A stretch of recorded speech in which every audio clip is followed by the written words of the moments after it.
Bukod sa 137 evacuation center na naitayo sa buong bansa, magsisimula na ngayon taon ang pagpapatayo ng Ligtas Pinoy Centers.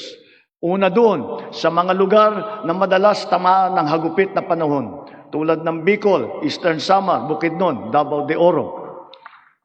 Ang mga gusali na ito ay dinisenyo upang kayanin ang mga malubhang kalamidad tulad ng super typhoon na 340 kilometers per hour, ang lakas ng hangin at ang magnitude na 8.4 na lindol.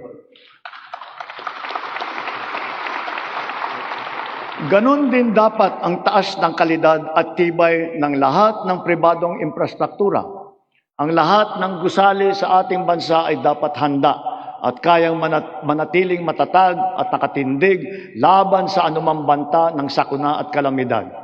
Kaya akmal lamang ng bigyang halaga at pagtuunan ang pag-amyenda ng National Building Code upang maging alinsunod ito sa mga modernong pamantayan.